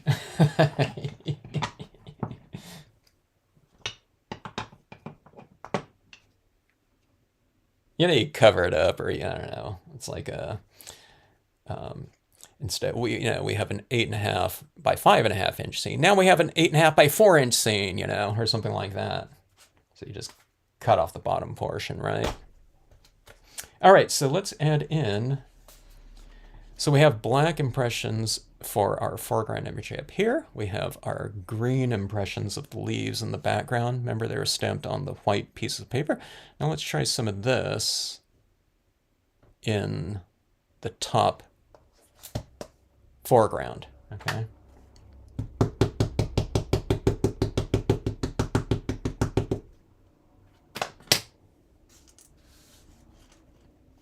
Now I don't want to cover up all, the background, so I'll just kind of have it, try to do it fairly sparsely. Okay, I need to hold this down longer too. Again, I don't know. I haven't stamped on. Has anyone stamped on vellum with like a, I don't know, like a StazOn ink before or anything like that? I'm wondering, or has anyone stamped on vellum using like dye-based inks? What I'm looking for is, what's going to give us the darkest impressions. I don't know why that one stamped out. It seemed like a lot darker than those tree trunks. Or, no, I think when this ink dries, like I was saying earlier, I think it dries lighter looking. So it looks like there's a lot of contrast between that and that. But I think that trunk there was as dark as that one when it was first stamped out and moist.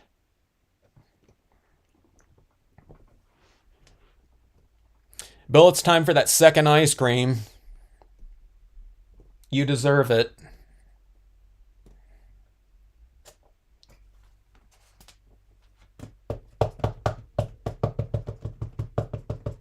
Or make a shake out of it, to vary it. Yeah, ice cream cone and whatever flavor shake. All right, let's see.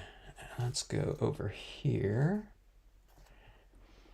I'll kind of go left and right corners. I don't know if I want. I guess I can have some overhanging in there too. I don't want to cover up the beams too much.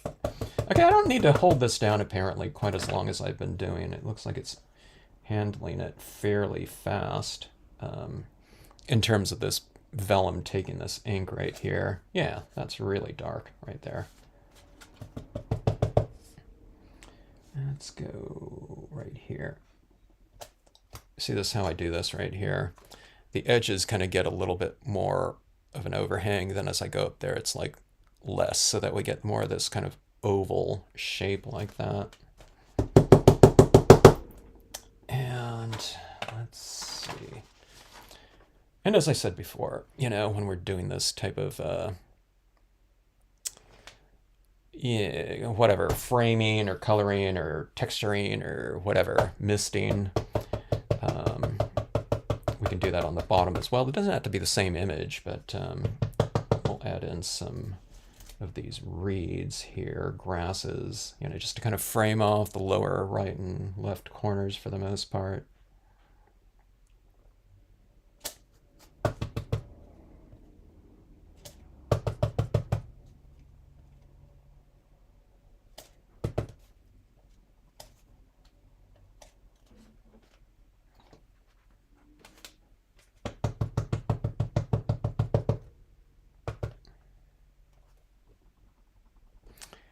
If anyone has like those,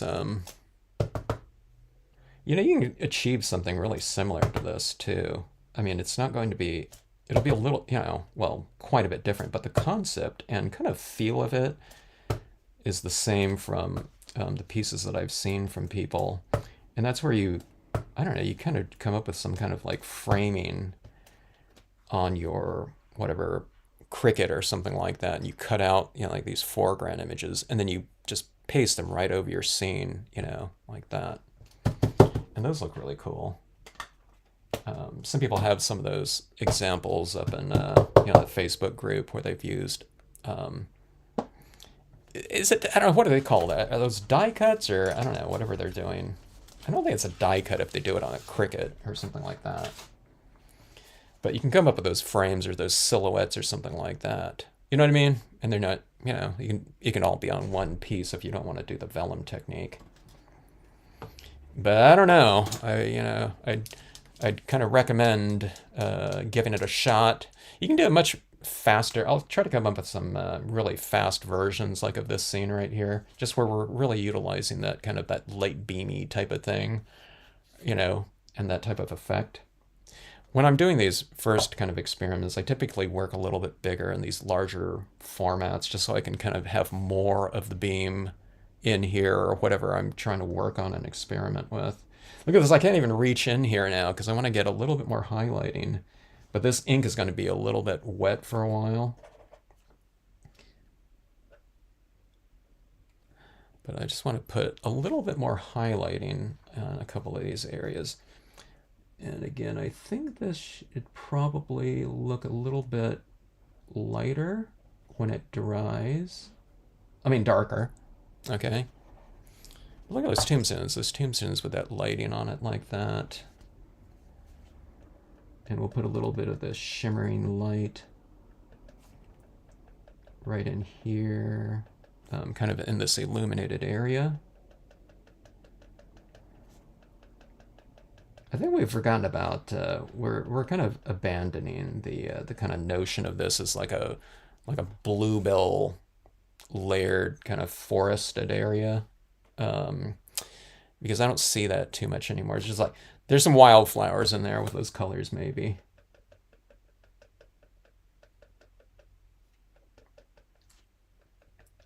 And we'll put some little sparkles on some of these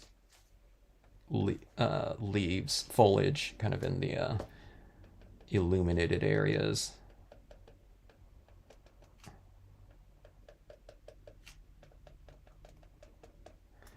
And let's go back to a couple of these trees right here. Let's add in a little bit of illumination right here. I'm just using my standard pen here, Debbie.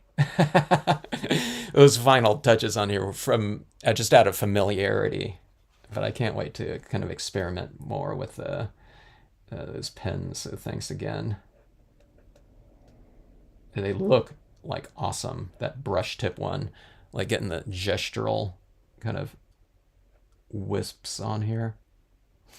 All right, so anyways, I'm adding in some of those little highlights on some of these branches and things like that. See this area in here, it's a little bit kind of not very interesting. So you put a little bit of a kind of like shimmering light into that area. And it's not like, oh my God, that's suddenly like the most interesting spot of the scene or anything like that. But you just put that little bit of light in there and it just kind of it wakes it up a little bit, in my opinion, from a visual standpoint.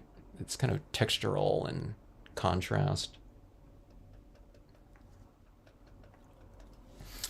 All right, so I think that is it right here. I didn't leave like some open space too. If you had like a lot of open space, it would be cool to stamp some sort of quote on that vellum too, because the vellum would look like it's kind of hovering over the rest of the scene, but you'd have to have it a little bit, not so cluttered in the background. You have to have a little bit of more of an open space, so like sky or something like that. Or if I wouldn't put the quote like right in the middle of the scene usually, but if I had like some open grass area over here, if this trunk wasn't there, you can do that. But I think that those beams worked out pretty good. Just for me, it's just a matter of, I guess, I don't know. I think the beams look pretty good when I'm doing them just on a flat piece of paper as opposed to layered like that. But these trunks right here, this foreground imagery, utilizing the vellum, I think that was the most effective part. I guess this beam here is cool on the top of this vellum too, where you have it going in front of that one like that. Looks good too. On top of the vellum, making use of the vellum. But I don't know. Spatially, I think this worked out pretty decent. And I'm really happy with the spray adhesive adhering this larger piece of 5x7 onto that cardstock. It was like super easy to do, but like I said, sometimes in the past, maybe I applied more media on the background scene or something like that, but sometimes I get like bubbles or something like that, or maybe I'm working from like one direction instead of I don't know, just overall, like an overall application. I kind of used to start burnishing it from the top down or like from the inside out like that, just to avoid those air pockets getting locked in there. If you do get an air pocket or something like that, though, like I said, what I've done in the past is I've just taken an X-Acto blade or a pin and I popped the bubble and just like squeezed as much of that air that I could get out of there. So, and that worked pretty decent. So.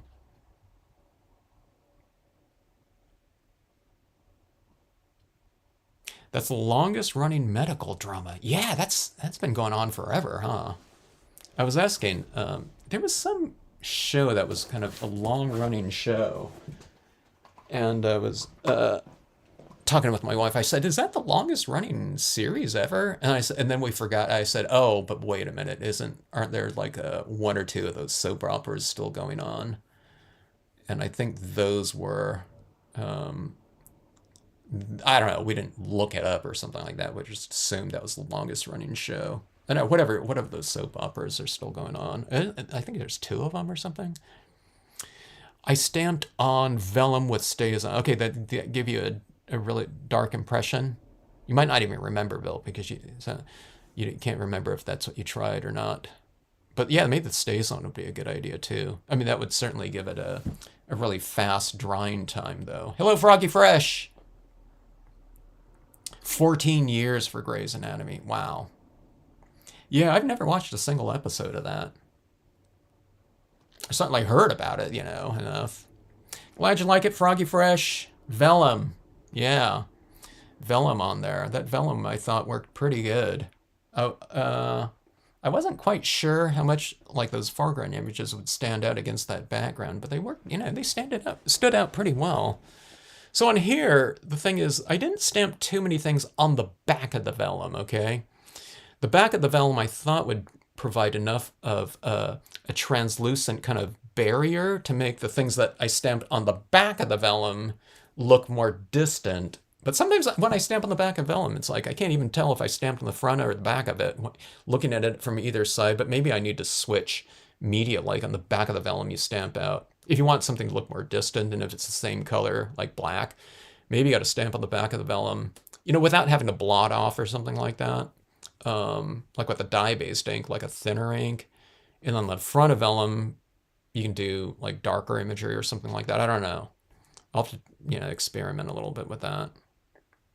I haven't done enough experimentation like that. It's because I want to just get into the scenes, I wanted to, kind of create them, but I need to do those test print things. using different inks like that. Maybe that's what I should do, because then you can tell what it's going to look like in the back too. So you just stamp a bunch of things on the front of a piece of vellum, and then you can flip it over and see how dark it is, on the back of it.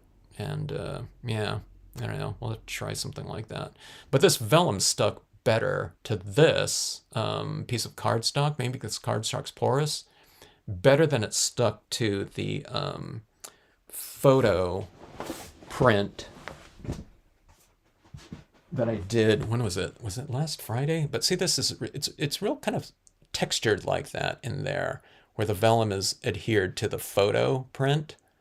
But this right here looks really flush. I can't even tell that this has been adhered together, with a bunch of thick, glue all over that card. I can't tell there isn't a single kind of texture in any of these shadows like that. Now, I can't say that I've always got that. I think towards the end of your spray adhesive, sometimes it's coming off in little like bits and clumps, you know what I mean? And I think when you adhere it, you can see that a little bit. Sometimes you can't avoid it though. Like I was getting that a lot, okay? I just saw that texture as kind of part of it. And then if it kind of bothers, you can kind of go in and, like if there was some texturing in these trees from that adhesive showing, then you can just color a little bit more with some colored pencil or something like that to try and blend it out a little bit, or put a little shading on there or whatever. But yeah, glad you like it, Terry. Stays on, works well on vellum, no problem, dries quickly. That's the best part. Okay, and it's nice and dark then too, huh, Linda? Young and the Restless soap was on when I was in high school. What do you mean? Is it still going on, Military Mom? What was it? General Hospital, Young and the Restless. There was like 5 of them or something like that. Did I say General Hospital? I can't remember. All right, folks. Thanks for checking out my experiment here. Everyone have some vellum that they can kind of play around with. It's fun stuff. The colored pencils work really well on it. And I love the colored pencil coloring on vellum. I love the feel of it, the tactile feel of it. Maybe more than any other, just about almost any other medium surface combination. I'm just talking about from a tactile standpoint, because it's kind of smooth and stuff, and you're using those waxy pencils on it. But that's really fun. So I did a lot of coloring in here with dye-based inks and stuff like that in the background. But it could easily just be, like colored pencils, and that would be really fast. All My Children, yeah. Days of Our Lives, right. All right, folks. Yeah, we were talking about the soap operas, and it's too bad those aren't around, because those provided like the training grounds for a lot of actors, that came out of those things. It's like, oh, they were in that, whatever for like a couple episodes or a season or something like that. A lot of them got their kind of like, I don't know, whatever acting, whatever master's degrees in those soap operas.